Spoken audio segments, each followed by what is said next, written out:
Isang mapagpalang gabi sa bawat isa po sa atin.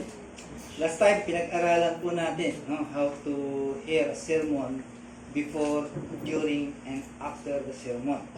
So, I hope na nakuha po natin yung mensahe po nito dahil ang sermon po ay napakahalaga. Isa po sa kadahilanan kung bakit ang mga Kristiyano ay palago po siya sa kanyang pananampalataya. Kaya sa gabi pong ito ay magkakaroon po muli tayo ng series about the book of Esther. Kung saan ay ito po yung libro kung saan makikita po natin yung God providential care, yung kanyang pag-iingat sa kanyang mga tinawag, mga covenanted people katulad ninyo. Kanina sa umaga pa lang ay nakita po natin kung paano iniingatan ng Diyos ang kanyang mga tao. Pagkatapos ng sermon ay nakita din po natin. So ibig sabihin, it's more about para sa ating kanyang mga hinirang o kanyang mga covenanted people. Ibig sabihin, kayo yung pinangakuan, tayo yung mga pinangakuan ng Diyos. That's why about the book of Esther ay makikita po natin how God, sa kabila ng kanilang against all odds, ibig sabihin lahat ay galit sa iyo, pero nakita natin yung pag-iingat ng Diyos sa kanila. And it is available today. Hindi lang noon. Hanggang ngayon ay nakikita po natin. That's why please open our Bible in the book of Esther. Chapter 4, umpisahan po natin po dito kasi madadaanan po natin lahat, yung buong book of Esther, yung pag-siniris na po natin po ito. Nais ko lang buksan at umpisahan po natin dito sa verse na to in chapter 4, verse 10 hanggang verse 14. Right? Nakita niyo na po, basahin po natin. Right? Dito po tayo mag-start, sa pinakahuli. Babalik po tayo sa una. Right? Pabaliktad po tayo. Okay? Nasa gitna. Right? Umpisa po tayo sa kalagitnaan. At dito natin makikita yung galaw, kung paano ang ginawa ng Diyos. Sa kabila ng Book of Esther, wala po tayong makikita na ang Diyos ay hindi binanggit po ang pangalan niya po dito. Right? Pero makikita po natin how God's work providentially para sa kanyang mga covenanted people. Right? Verse 10. Again, Esther spake unto Hathach and gave him commandment unto Mordecai. Verse 11.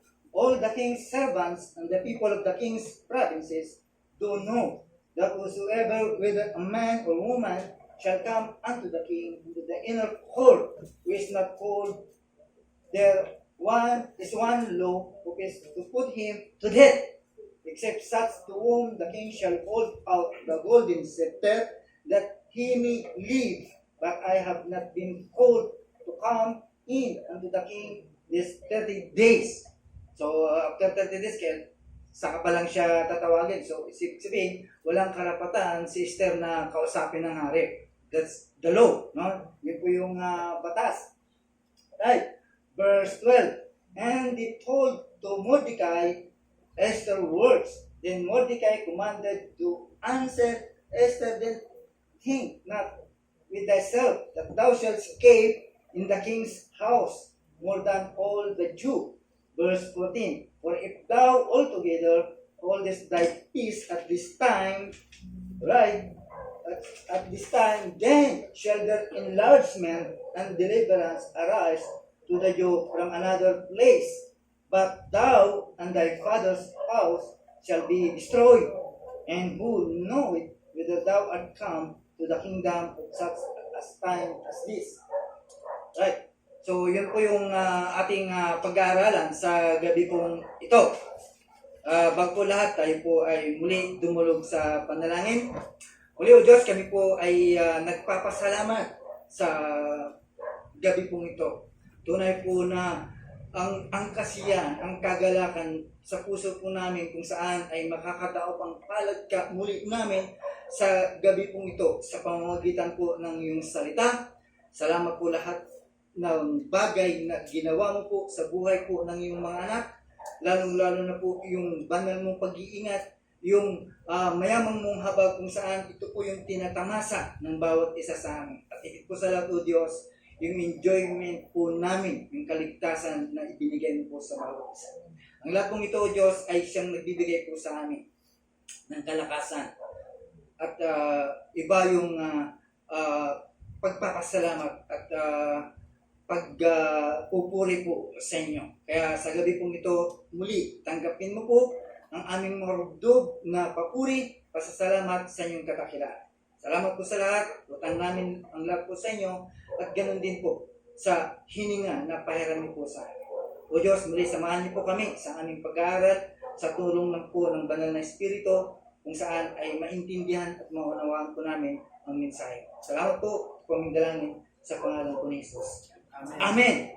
Alright, so ibig sabihin, pag-aaralan po natin yung pangangalaga ng Diyos sa kanyang pinagtipa ng mga tao.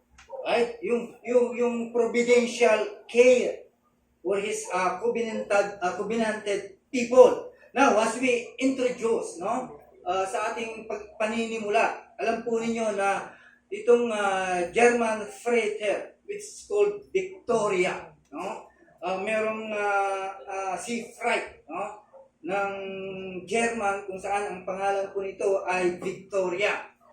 Now, during March 2011, itong German freighter ay pag-aari po ng isang French company.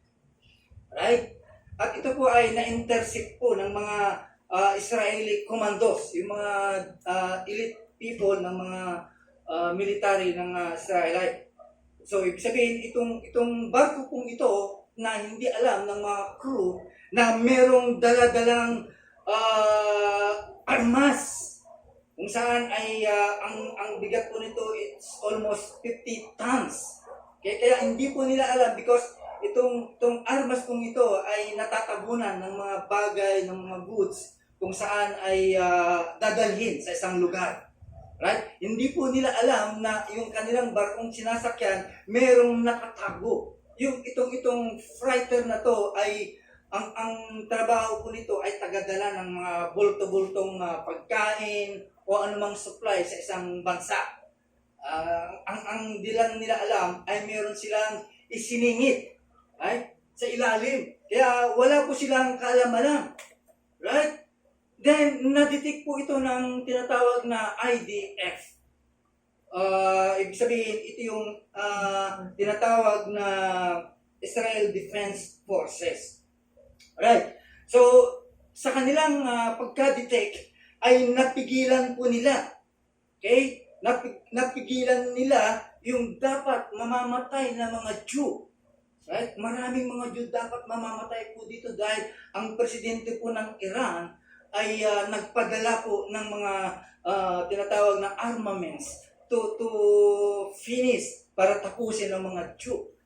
Right? Kaya nakita, na-intercept po ito ng mga Israeli forces. Kaya na-prevent po yung murder kung saan maraming mga Jew na dapat mamatay. And this is the reason why Jew people ay talagang nagbunyi po sila. Imagine, no? Kung hindi po na-detect po ito, maaaring nawasak po sila. At ganito rin po ang mangyayari sa panahon ng Book of Esther. Right?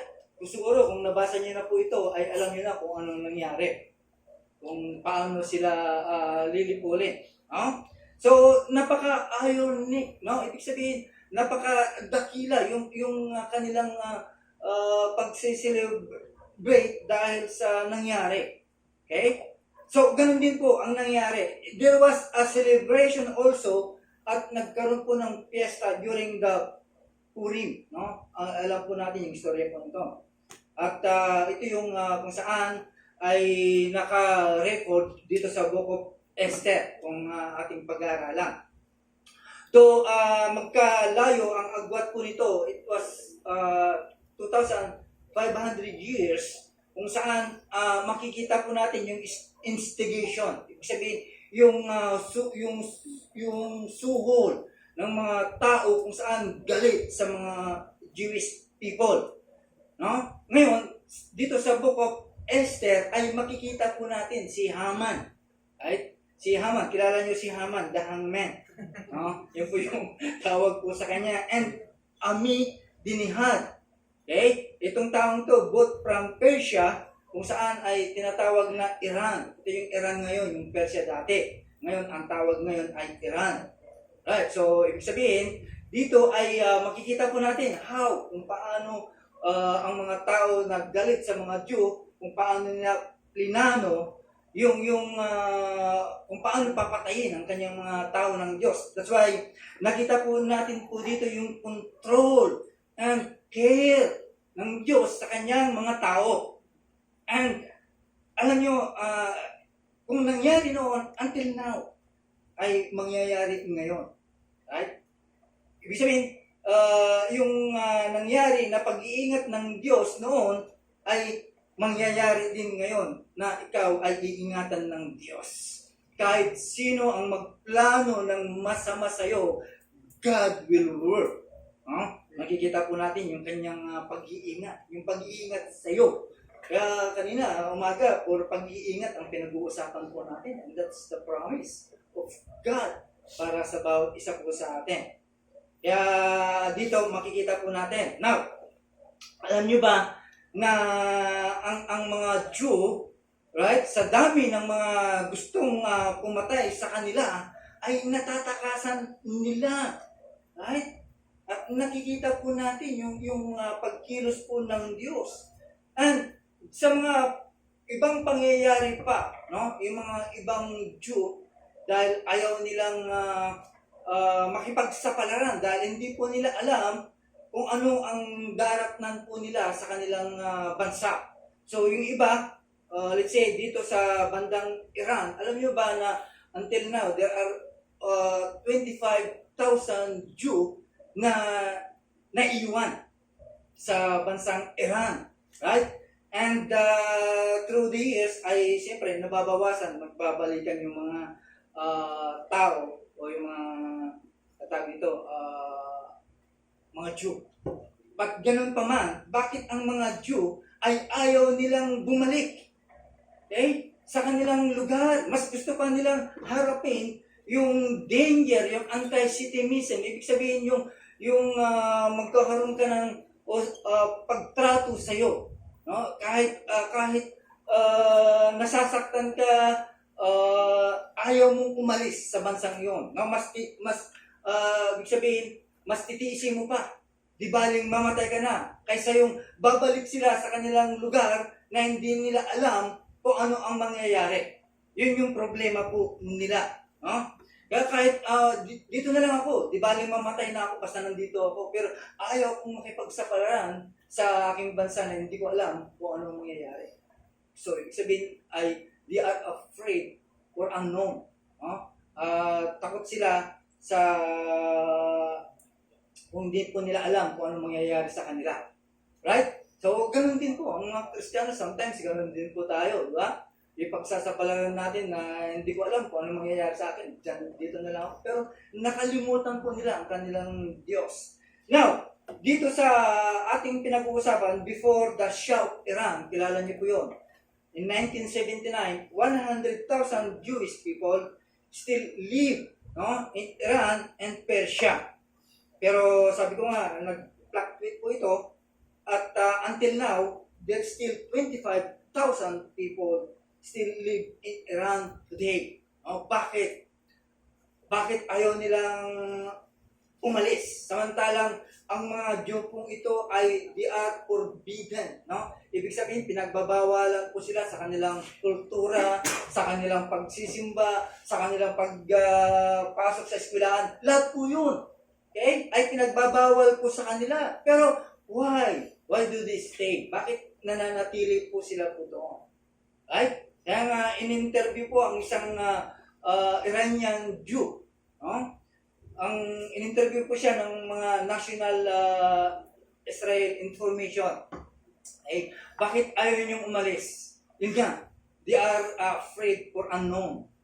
Right? Meron bang ganong klaseng tao ng Diyos kung saan ay natatakot sila, kung saan ay hindi nila alam kung anong mangyayari? Pero tingnan po natin, dito sa Book of Esther, ito makikita po natin yung history kung saan si Mordecai the Benjamite at cousin po ito ni Esther. At dito rin natin makikita yung grupo ng mga Jewish people, yung populasyon po ng Jewish people kung saan ay natira dito sa bansang Persia, kung saan sila po ay captivated. No? Now, ay tignan po natin kung saan kasi ang Book of Esther ay kinu-question po ito dahil wala silang makitaan o binanggit anumang bagay patungkol sa Diyos, about church, ay hindi po nila makikita. No, there is any name mention, either the temple or name of God or any priesthood sacrificial system ay no mention. Even the name of our Lord ay wala pong binanggit po dito. Pero dito, makikita po natin sa Book of Esther, kahit hindi minensyon ng Diyos, makikita po natin yung kanyang providential deliverance. Okay? Sa kanyang mga tao. Right? From the total extermination of the people kung saan ay plinano yung extermination. Na-recall po ninyo na lahat ng mga Jew na nasa Shushan ay papatayin. Right? Yun po yung kwento. Eh, pero hindi po yun. No? Marami po tayong magigling na spiritual lesson dito sa ating pinag-aaralan. And makikita po natin yung pagiging soberano ng Diyos sa affairs ng nation or people. Okay? Kung saan ay makikita po natin kung saan ang Diyos ay kumilos po dito. Now, sabi ko nga kanina, yung book ng Esther ay napakataas ang pagtingin ng mga Orthodox Jew. No? Ito yung pinaka second to the book of Moses. Kaya makikita po natin yung design ng librong pong ito to display the wisdom, yung providence at kapangyarihan ng Diyos to preserve His people. Kaya ikaw, bilang isang Kristiyano, huwag kang matakot. Why? Because God, providentially, ay iniingatan ka, pinipreserve ka. Right? Yan yung dapat po natin makita. Right? Lalo na kapag gusto kang sirain ng iyong kaaway, tandaan mo, you are under preserve. Okay? Kahit ano ang gawin ng kaaway mo, ay nandyan ang Diyos. Okay? Nandyan ang Diyos kung saan ay iingatan ka. Kaya nga yung plano ng Diyos, ginagawa niya po ito to respect His people. No? Alang-alang sa'yo. Right? Tingnan mo nangyari about yung nangyari sa mga Jew na dapat i-exterminate lahat yun, papatayin, pero providentially, kumilos ang Diyos. So, ganun din ang gagawin niya sa bawat isa sa atin. Ano mang plano ng demonyo o tao sa'yo, God providentially cared for you. No? Iingatan ka. Okay? Now, ihimayin po natin para maintindihan po natin ang Book of Esther. Marami po tayong mapupulot po dito. No? Hindi lamang po physical, kundi spiritual. At mapupulot mo rin dito kung paano isang gustong magpaganda. No? Nandito rin. Kung gustong maging maganda, andito rin lahat. Kaya marami po tayong aanihin. Okay?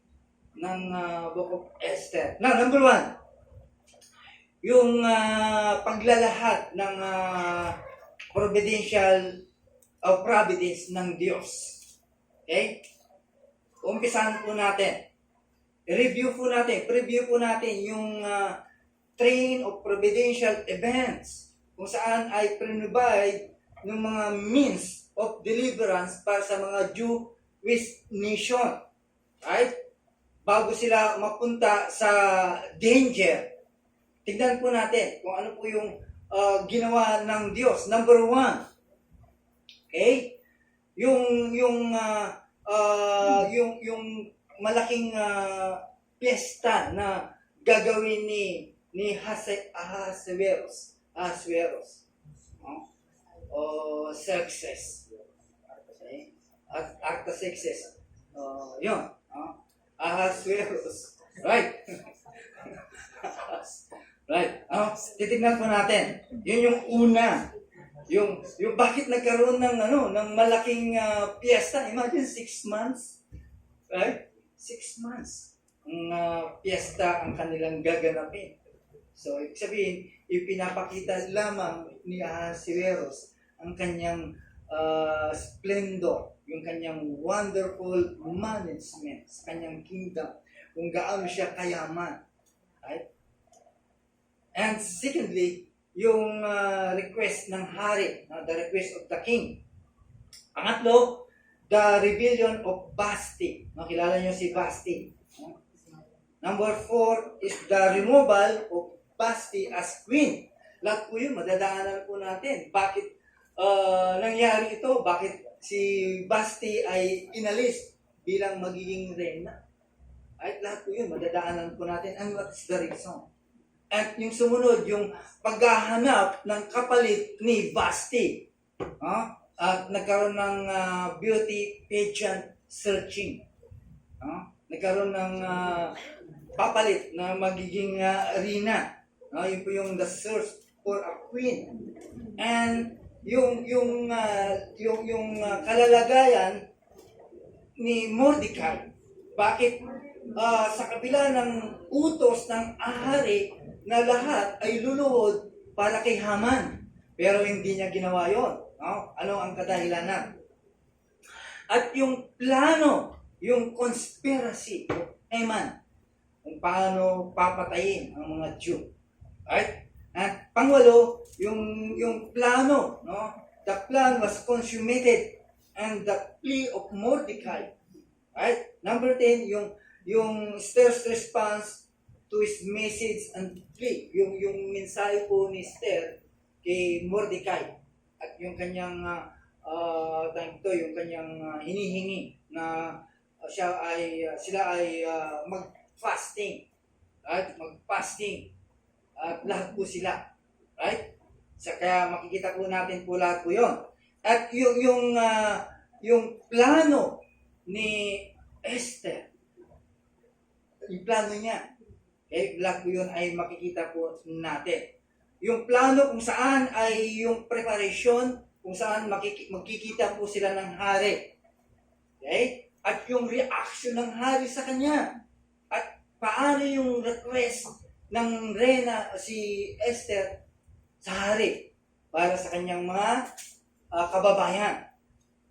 At yung reaction ni Haman during that time kung saan inimbitahan po siya. Tuwang-tuwa siya dahil imagine, inimbitahan po siya ng hari at saka ng reyna para pag-usapan. Nakala niya, another promotion. Right? Kaya isa pa rin yun. At yung decree ng hari, kung saan nagkaroon ng decree na lahat ng mga Jew na nasa Susyan ay papatayin. Okay? Gigilitan ng lieg. At yun po yung ating pag-aaralan. Pangalawa, yung piyesta, kung saan nagkaroon ng 6 na buwan. Okay? Na nagkaroon ng kasiyahan doon sa sinasakupan po ni Ahasuerus o ni Xerxes. Yung kanyang pamamahala. Pinamahalaanan po niya ang bayan kong ito during 485 to 464 BC. So, ibig sabihin, yung kanyang kaharihan ay merong 127 provinces.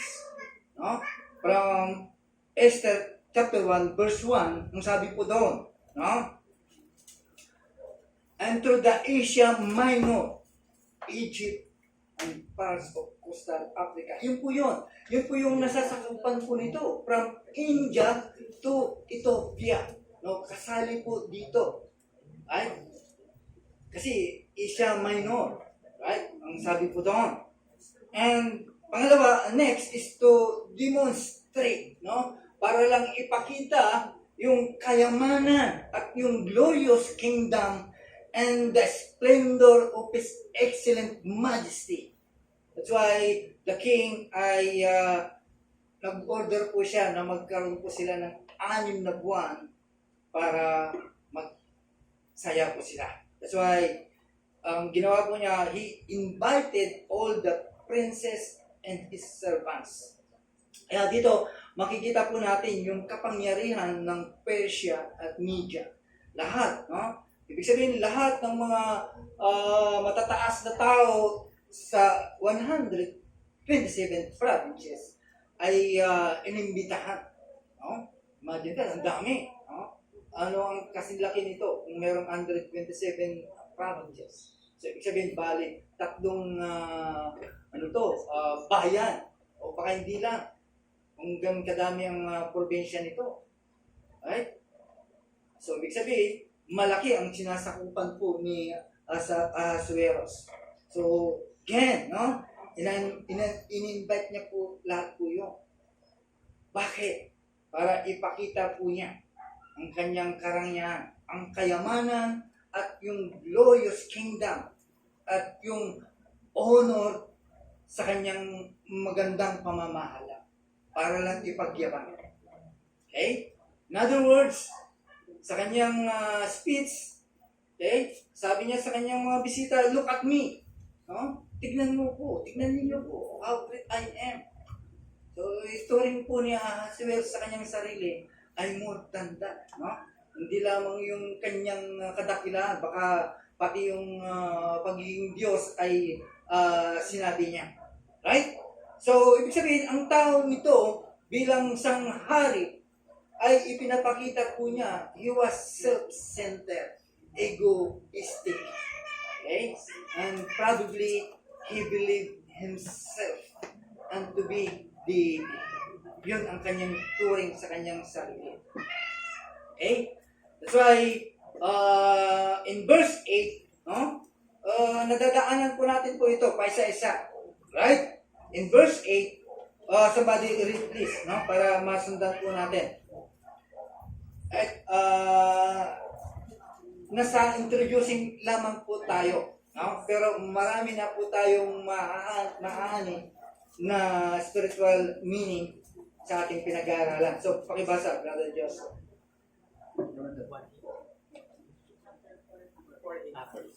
Verse 8 in chapter 4, verse chapter 4. Esther chapter 4, verse 8. Also he gave him the copy of writing of the decree that was given to Shushan to destroy them, to shew it unto Esther, and to declare it unto her, and to charge her that she should go in unto the king, to make supplication unto him, and to make request before him for her people. Alright, no? Makikita po natin, no? Kung paano ang hari po ito. Imagine, no? Sabi ng hari sa kanyang mga bisita, you can drink anyone you want, no? Ibig sabihin, magpakalasing kayo, right? Sige, no? Magsaya kayo. Okay? Ibig sabihin, ang tao during the time ay talagang for their pleasure, para mapunan ang kanilang satisfaction. Talagang ang mga taong to, talagang kumbaga sa ano ay, di ba, pag piyesta, talagang todo-todo, di ba? Alam naman natin, pag may piyesta, no? Talagang lahat ay magiging masaya ang lahat. No? Ibig sabihin, ang taong during that time, no? Talagang bahala na. No? Basta nakalatag lahat, lalo na yung alak, kaya ang mga tao talagang naging lasinggero o nalasing. Even the king, no? Nalasing po siya, kaya hindi niya na alam kung ano yung kanyang pinaggagawa. Right? The reason kung bakit tinatawag niya ang kanyang asawa. Right? Mamaya makikita po natin kung bakit. Bakit niya pinapupunta ang kanyang asawa doon sa grupo ng mga lalaki dahil yung mga grupo ng babae ay meron din silang sariling kasiyahan. So, ibig sabihin, yung grupo ng mga lalaki, gusto nila si Basti ang nandoon. Right? Ano ang rason? Okay? Kung bakit umayaw, hindi pumunta si Basti doon sa grupo ng lalaki. Dahil gusto ng hari, dahil lasing na po siya, hindi niya na alam ang kanyang ginagawa, gusto niya si Basti na nandoon sa harap ng mga lalaki, gusto niya nakahubad at suot-suot lang ang kanyang yung kanyang suot bilang reyna. Right? Yun ang hindi po natin nakita. Right? Gusto niya pasayawin si Queen Basti sa gitna ng mga lalaki. Right? Pero mamaya na po yun para masundan po natin. Okay? Pero pag-usapan po natin yung samantala ay talagang bumaha ng alak. Okay? Sa lugar nila, kaya pati yung hari ay nalasing na rin. Right? Kaya sabi ng hari, no? Ay magsaya kayo sa akin. Magsaya kayo dahil yung alak na yan ay para sa inyong lahat. That's why they lost control. Okay? At yun na nga, dumating pati yung hari ay na wala na yung control po niya. That's why ang kanyang asawa ay pinatawag po niya. Alam niya, yung asawa niya ay talagang napakaganda po siya. Kaya ang kahinaan po ng hari pong ito ay kagandahan. Kaya nga napili si Esther. Dahil nakita rin po niya si Esther ay maganda. Right? Kaya yun po yung kanyang weakness. Right? So, that time ay nawala na.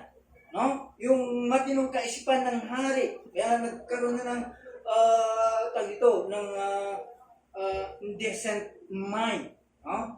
Itong hari pong ito. That's why the king commanded his servant, no? Para dalhin si Basti para sa kanilang lugar, sa kanilang kinalalagyan. Imagine, ang dala-dala yung royal crown ng reyna. Okay? Bring Queen Basti, no? With the royal crown para lang ipakita sa mga tao kung saan ay nandoon. Ang intention po ni King Ahasuerus ay ipakita yung kagandahan po ni Queen Basti. No? Which is talaga naman, no? Kung titingnan pag-aaralan po natin, ay napakaganda ang reyna po ito. Okay? Napakaganda ang kanyang kumbaga sa ay kaya nga doon sa lugar po yun, talagang lagi silang nagkakandak ng beauty searching. Right? Kaya siguro napili po si Basti at ganoon din po si Esther. Kaya napili po siya. Pero dito ay makikita po natin. Kaya napili po si Esther because of God sovereign God. Yung kanyang pagiging soberano at yung kanyang being a providential God. No? Akala natin doon naglalaro pero lahat po ito ay plano ng Diyos para sa kanyang mga tao, okay? Para iligtas sa kanilang kalalagayan. So, tuloy po natin. Okay? Para makita po natin. Pero ganun pa man, no? Dahil sa ginawa ng hari sa pagtawag po kay Queen Basti ay makikita po natin yung appointment of God's providence, no? Makikita po natin po dito kung paano ang Diyos sa kanyang pagiging providential ay makikita po natin. Right, so ibig sabihin, yung utos po ng hari para sa reyna, no? Alam nyo, lahat ng mga historians at commentators, naniniwala po sila, okay, na ang hari sa kanyang request na dalhin ang reyna sa kanilang harapan, ang commentator, yung mga commentator, ang lahat ng kanilang sinasabi po dito ay dalhin si Basti na nakahubad. Okay? Na suot-suot lang ang kanyang crown, royal crown. Right? Kaya yun po yung lumalabas kung bakit umayaw. Dahil yung pag-ayaw ng utos ng hari, alam nyo na, magiging kasasapitan. Right? Pero ganun pa man, God allowed it, no? Para lang ma-justify yung kanyang plano para sa kanyang mga tao. Lahat po yun ay gagamitin po niya. So, bakit ganun? No? Bakit pumasok ang kaisipan sa hari, sa isip po ng hari? Right? Bakit pumasok po doon? Tandaan po natin, it was most certainly contrary to the custom of Persia. No? Against po yun. Sa isang reyna kung saan ay aharap sa isang okasyon. Okay? Kung saan ay sa harapan ng mga lalaki, which is dapat doon sa mga babae siya dadalhin. At against po yun sa custom po nila. Secondly, it was extremely inappropriate, no? Hindi tama sa isang female majesty na mayroong katungkulan, okay? Na ma-expose po siya sa grupo ng mga taong lasing. Right? Yun yung pangalawa. At finally, yung disobedience ng queen, okay? Yung kanyang disobedience sa order po ng isang absolute monarch, it is a custom to universal obedience na makikita po natin. Right? Kasi nagkaroon ng tawag nito ng deliverance. Ibig sabihin, yung hiningi yung mga payo ng kanyang mga alalay. Right? Na hindi lamang ibig sabihin, kapag iyan ay pinayagan mo na hindi sumunod, ibig sabihin, pati yung mga asawa namin ay hindi na rin susunod. Okay? Kaya nagkaroon sa isipan ni Ahasuerus, o nga, no, pag hindi ko ito binigyan ng parusa, ay lahat ay ganun na rin ang gagawin. So magkakaroon po ng disobedience sa lahat ng mga asawa ng kanyang mga opisyalis. Kaya mauutak itong mga kanyang advisor. No?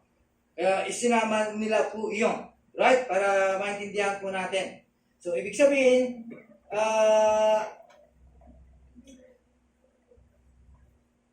so, bakit ginawa, no? Ang bagay na ito? Okay? Bakit ginawa? Dahil ang hari po ay nalasing, samantala ang hari naman hindi naglalasing ng araw.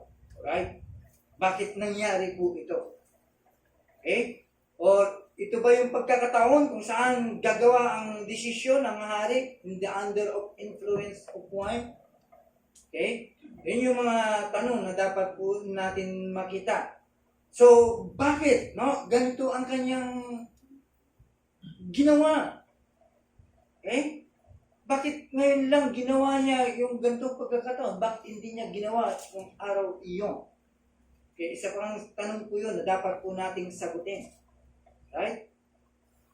Tandaan po natin, it is very clear that God's intention, okay, ibig sabihin, Diyos ang gumagawa po dito, kumikilos po dito. Okay? Bagamat magkakaroon ng disgrace sa nangyari, pero again, ito yung paraan ng Diyos para iligtas ang kanyang mga tao sa magaganap. Kaya makikita po natin yung sequence, no? Kung paano iniligtas ng Diyos ang kanyang mga tao. Okay? Ang purpose po ng Diyos is to brought about those who only due is to fulfill their own purposes. Ibig sabihin, nais ilabas ng Diyos, no? Yung kanyang kadahilanan para makita po natin kung ano ang ginawa ng Diyos sa pamamagitan, no, ng istorya po nito, kung paano po niya iniligtas ang kanyang mga tao. Right? So, this is an appointment of God. No? Ang Diyos ang kumikilos po dito. Okay? It was the result of the actions of free and voluntary agents. Ginamit lang ang mga taong ito para may sakatuparan yung purpose po ng Diyos. Right? Ang lahat po ito ay ginamit ng Diyos para lang ma-execute po niya ang kanyang plano sa kanyang mga tao. Kaya tignan po natin how God works para sa inyo, para sa atin. No? Kung paano kumikilos para ma-preserve ang kanyang tao. Para mapahalagaan niya ang kanyang tao. Gumagawa po siya. Right, number 2, yung the Queen's decision. Anong sabi po? But the Queen Vashti refused to come at the king's commandment. Okay? Pinutusan kasi yung Chamberlain. No? Tawagin po siya. Pero nag-refuse po siya. Umayaw. Kaya ang hari po ay nagalit. At sa kanyang galit ay talagang naglagablab ang galit niya kay Queen Vashti. Okay? Alam niyo ba yung refusal po ni Queen Vashti? It is a providential circumstance. Kung saan ay makikita po natin ang kamay ng Diyos na kumikilos. Right? Alam kasi ni Queen Vashti kapag hindi siya sumunod. Right? Pag hindi siya sumunod, talagang tatanggalin po siya, itatapon po siya, which is true. Anong nangyari po sa kanya? Pero bakit? No? Because God used it. No? Ginamit niya po ito. Right? Kaya nakikita po natin yung kamay ng Diyos na kumikilos dito sa ganitong pagkakataon. Okay? At dinustubi po niya. Lasing pa naman. No?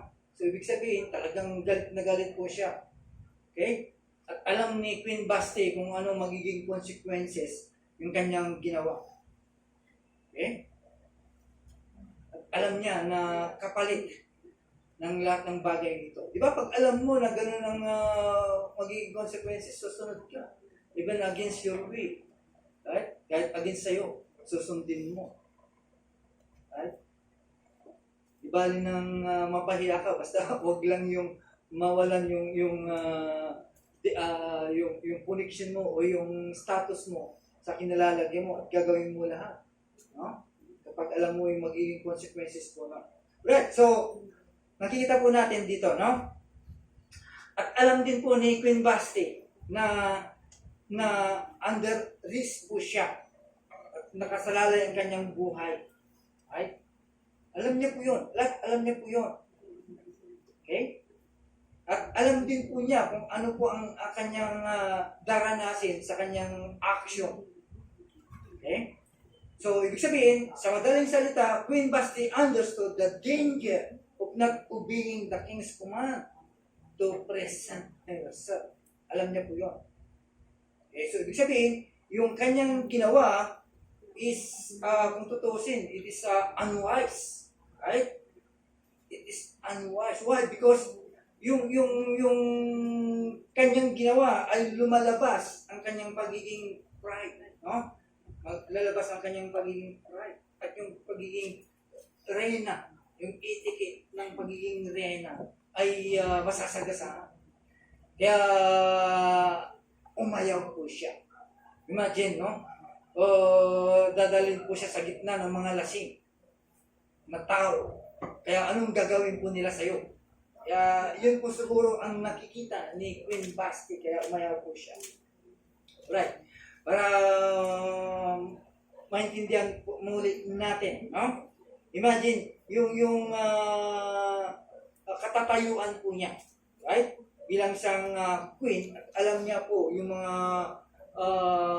prinsipyo bilang siyang mataas, bilang reyna. Alam niya ang mga prinsipyo po na. Right? At alam din po niya yung mga circumstansya. Kaya that's why yung kanyang refusal, it is another providential circumstance. Okay? Na dapat po natin makita po dito. Yung kanyang pag-disobey, it's again a providential circumstances. Right? Makikita po natin, gawa po lahat po ng Diyos po yun. Right? So, why did the queen react? Okay? Sa sitwasyon pong ito, kung saan alam niya that is a very critical moment. Alam niya, very critical moment during that time. Kung tutuusin, alam niya kung anong magiging kahinatnan po nito. Pero ang rason, it's very clear. God had determined, no? Ibig sabihin, yung character, yung conduct as the means of executing His purposes. Right? Yung conduct at yung character ay na-determine ng Diyos para ito yung magiging dahilan to execute the purpose of God. Right? Kaya makikita po natin po dito, yung mga agent na ginamit po ng Diyos, hindi nila alam that they are ignorantly fulfilled. No? Yung kalooban po ng Diyos na hindi po nila alam. Kalooban po ng Diyos po yun, hindi nila alam. Kaya nagtugma-tugma lahat ang kanilang mga ginawa. Right? Kaya makikita po natin yung soberanong disenyo ng Diyos kung paano sila umakto ang mga taong involved. Okay? Dahil si Queen Basti, alam po natin that she was influenced solely by a regard to her own feelings. At nakikita po natin po dito that God designed in His sovereign sa kanyang pagkilos. Yung mga gawa ni Queen Basti ay design ng Diyos po yun. Right? Kasi meron nga ipapalit eh. Meron ipapalit para iligtas ang kanyang mga tao. So, gagamitin ngayon si Esther. No? Ganun po ang nangyari. Makikita po natin po dito yung overruling power and plan of God in every circumstances. No? Makikita po natin dito sa ating pinag-aaralan yung kapangyarihan, yung overruling power of God at ang kanyang plano, no? Dito sa ating pinag-aaralan. At makikita din po natin dito, okay, yung kung papaano, no, bawat isa sa inyo, right, kung papaano i-design ng Diyos ang kanyang pag-iingat sa bawat isa sa atin. Kaya dito ay makikita po natin, no, sa Book of Esther, yung kamay ng Diyos, bagamat hindi po natin nakita o narinig na ang pangalan ng either his name ay nandito. Now, tignan po natin. Please bear in mind, dahil nasa introduction po tayo at kinukuha lang po natin yung umpisa kung paano nangyari. Right? Kaya dito sa ating pinag-aaralan ay makikita po natin kung paano yung disenyo ng Diyos, okay, sa kanyang providential care sa bawat isa sa inyo. Hindi yung basta-basta na lang dadagitin ka ng Diyos at ilalagay ka dyan ka. Hindi. Providentially, gagawa siya ng senaryo para maintindihan po natin how God works. Right? Kung paano kumikilos sa buhay po natin. Number 3, the advice of the counselors. No? Kung paano nagmaterial ang yung mga advice ng kanyang mga counselor. No? In chapter 1, verse 13 to 22, okay, ay mababasa natin po dito yung mga counsel ng kanyang mga matatalinong tao. Right? At makikita din po natin yung kanyang mga advisor kung saan ay concern sila sa asawa ng hari, kung saan ay hindi nakinig sa kanya. Okay? Sabi nila kung ang asawa mo ay hindi nakinig sa iyo, ganun din ang mga asawa namin ay hindi rin makikinig. Kaya nung marinig po ng hari, he became furious. Talagang galit na galit po siya. Kaya matatalino ito ang kanyang mga counselor. Sinama nila kanilang sarili. Kaya pag nagkaroon naman ng decree, ibig sabihin lahat ng kanilang asawa ay wala nang hindi na sila pwedeng tumanggi. Okay? Hindi na sila pwedeng umayaw kapag hiningi ng kanilang mga asawa na anumang bagay, lahat ibibigay. Kaya pati yung kanilang sarili ay isinama. Kaya ito po yung advice ng kanyang mga wise men, no? Nagagawa po ng decree Okay? At yun nga, gumawa ng decree, ang hari kapag hindi sumunod, ay kailangang i-divorce at alisin bilang isang asawa. Yun ang decree ng hari. Kaya si Basti as a queen ay i-divorce po niya. Yun decree, yun yung batas. Okay? Ito yung royal state o position. Okay? Ibig sabihin, ito yung decree. Kaya yung advice ng kanyang mga counselor ay talagang remarkable dahil nagkaroon ng batas para sa kanila lahat. See that? Gano'ng katuso yung kanyang mga hari. Isinama pati yung kanyang sarili. Ay, yung mga counselor rin po niya, isinama pati yung kanyang mga sarili. Kaya that's why yung kanyang mga counselors ay maingat ang kanilang advice sa hari. No? Kung saan ay dapat hindi masama ang ating advice sa kanila. Hindi, patay tayo kapag hindi niya nagustuhan. No? Pag hindi nagustuhan yung advice natin, patay tayo. Ganon din ang ating mga asawa. No? Hindi sila susunod po sa atin. Okay? Kaya itong mga taong ito talagang hindi nila nakita, hindi nila nagwardyahan yung kanilang ginawang paglasing, kaya kung ano na lang ang kanilang ginagawa. Okay? So, ibig sabihin, yung advice, no, ay naging nakinabang po sila. Okay? Now, balikan po natin. Alam po natin na ang hari pong ito, alam po natin na mayroong dalisay na pag-ibig sa kanyang reyna. At alam po niya because meron siyang great admiration sa kagandahan po ni Queen Basti. Right? At ito po yung kanyang pinaka-favorite na asawa because during that time, kapag mayroong searching ng magiging asawa ng hari, halimbawa ikaw ay maganda, no? At maganda rin itong isa, at ito ang napili, ikaw na hindi napili, mananatili ka na lang sa isang chamber. No? Hindi ka na pwedeng mag-asawa pa ng iba. Hindi ka na pwedeng lumayas doon. Kaya nandiyan ka na lang. Ibig sabihin, darating ang panahon, bibisitahin ka lang ng hari para magiging, ano niya na lang, yun yung magiging estado pag hindi ka napili. No? Kaya si Queen Basti, siya yung pinakamaganda sa lahat. Kaya hindi lang si Basti ang asawa niya, marami pa.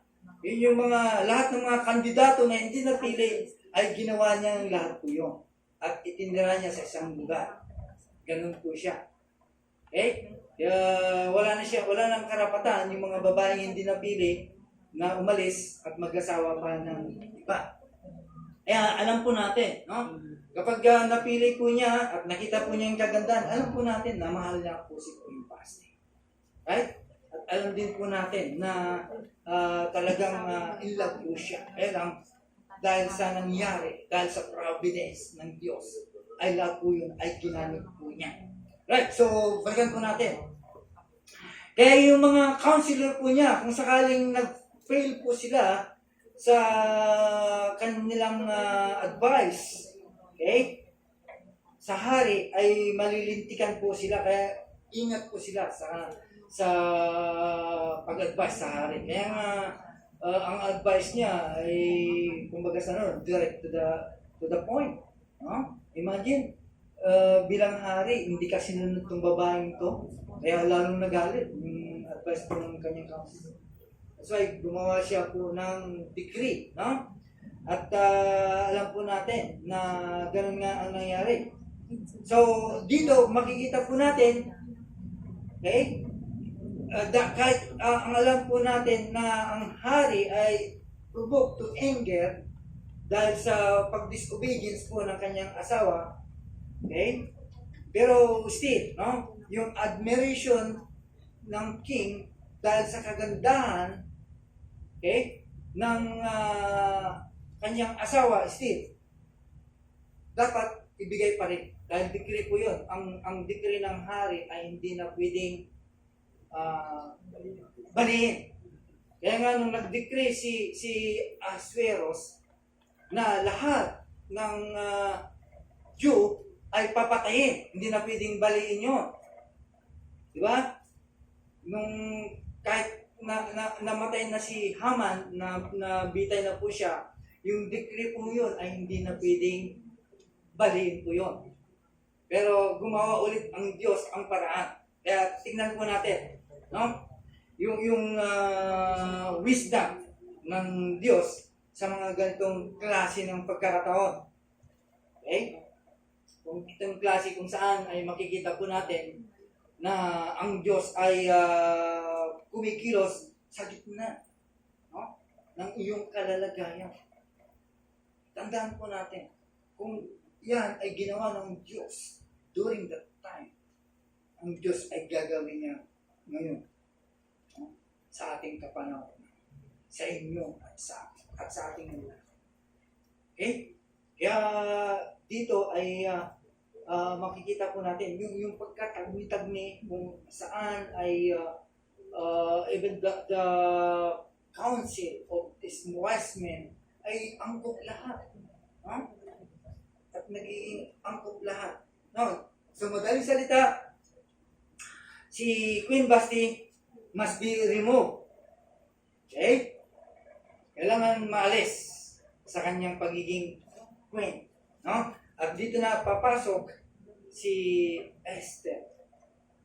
Okay? Para lang mapunan yung plano, yung purpose ng Diyos sa kanyang mga tao. Okay? Gumagamit po siya. Right? So, dito ay nakita po natin, no, kung paano kumilos ang Diyos. Right? Sa susunod na ating pag-aaral ay mas malalim pa at paano nangyari. So, as we close, alam po natin na ang event pong ito ay nakita po natin yung wisdom ng Diyos kung saan ay nakadisplay yung providence ng Diyos at yung kapangyarihan ng Diyos to preserve His people. Okay? For the destruction.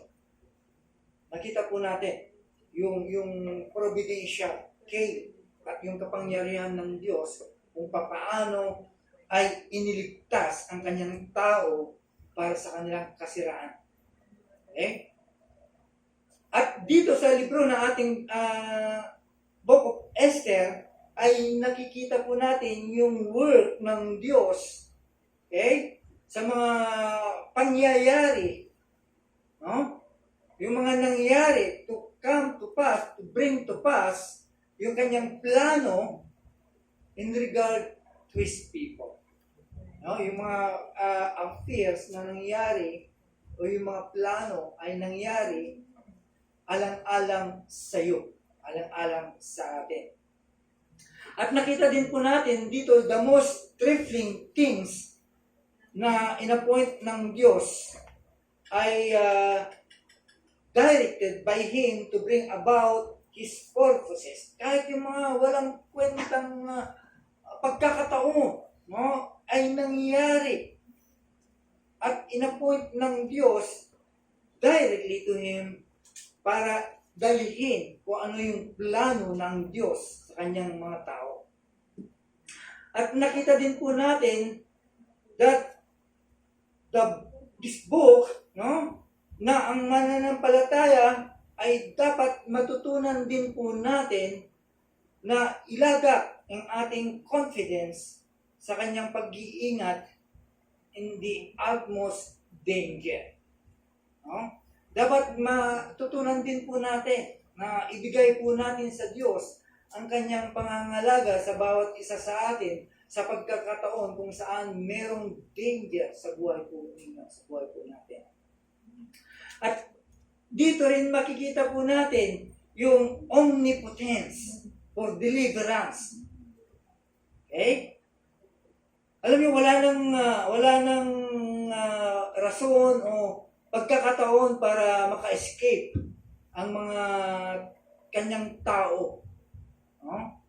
Kaya dito natin makikita yung kanyang omnipotence, yung kanyang kapangyarihan to deliver, no, sa iyong kinalalagyan para tayo po ay makatakas At dito rin ipinapakita yung particular providence of God, okay, sa bawat pagkakataon. Okay? Para bigyan po tayo ng solidong sagot, okay, sa lahat ng mga nangyayari sa buhay po natin. At dito rin natin makikita ang pagkilos ng Diyos, no? Sa kabila ng walang pag-asa ng isang Kristiyano o isang mananampalataya. Okay? At dito rin natin makikita kung paano kumilos ang Diyos in His marvelous ways. Okay? Kaya ito po ang kilos ng Diyos, no? Sa kanyang tao kung saan pinangakuhan po niya at kasama na kayo doon. Okay?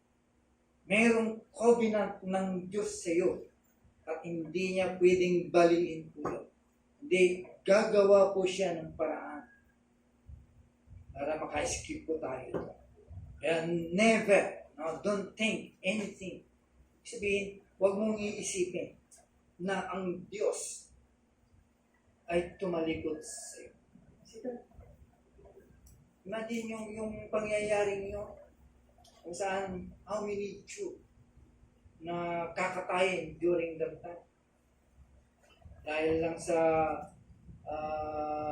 inggit, galit ng mga tao sa mga Jew. So, maliwanag sa bawat isa po sa atin.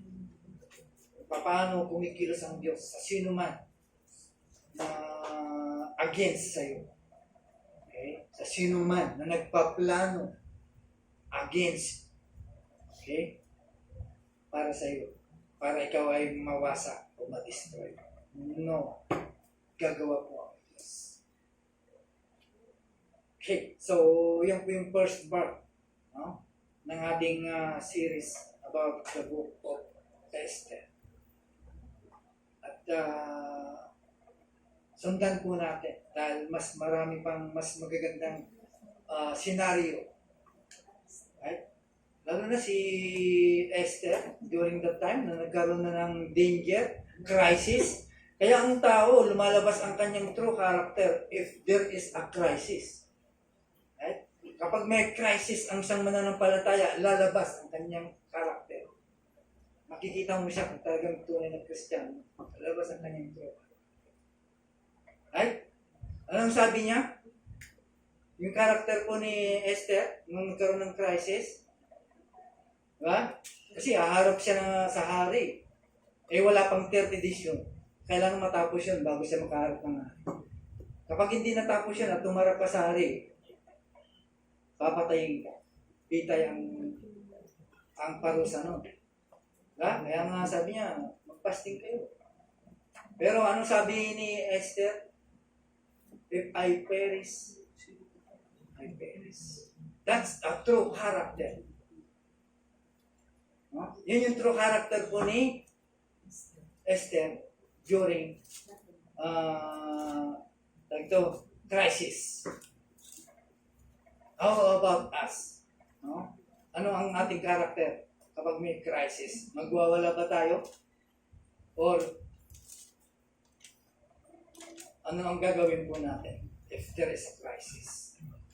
Tayo mo. Kami po nagpapasalamat o Diyos sa aming natunghayan sa gabi pong ito. At salamat po sapagkat we are discussing about the book of Esther, kung saan marami po kaming mapag-aaralan po dito, kung saan ang aming Diyos sa kabila ng mga pangyayari sa buhay po namin ay hindi po lingid sa inyong kaalaman. Alam po namin po Diyos na nakatutok ka, nakatingin ka sa bawat isa sa amin at alam mo po kung ano po ang nangyayari sa buhay po ng iyong mga hinirang at buhay po ng iyong mga nanampalataya. Kaya sana makita po namin po Diyos yung providence, yung pamamahala mo sa buhay po ng bawat isa. Naway dito po kami makatingin o nakatingin sa inyong providential way sa buhay po ng inyong mga anak. Hindi po doon sa pamamaraan po namin, kundi magtiwala po kami o Diyos sa inyong pamamaraan. Sana po ay ito po yung aming makita sa buhay po ng bilang mga mananampalataya ko. Sa patuloy o Diyos na pakikipaglaban, pakikipaghamon po namin sa buhay po na ito. Makita po namin yung kilos at galaw ng iyong kamay sa mga pangyayari sa buhay po ng iyong mga anak. O Diyos, salamat po sapagkat nakita po namin ang iyong pag-iingat sa bawat isa. Nakita po namin, O Diyos, ang concern mo sa bawat isa sa amin sa kabila ng mga nangyayari sa buhay po namin. Salamat po sapagkat truly na ikaw ay concerned sa estado o katatayuan po ng bawat isa. Naway maging kalakasan namin po ito. Maging katatagan po namin po ito, Diyos. Naway hindi po ito mawasak ng anumang bagay kung saan ay nakatuon lamang po kami sa aming emosyon, sa aming pag-alala sa buhay po ito. Pagkos nakatuon po kami sa inyong pamamaraan, Diyos. Again, Lord, salamat po sa katuruan po.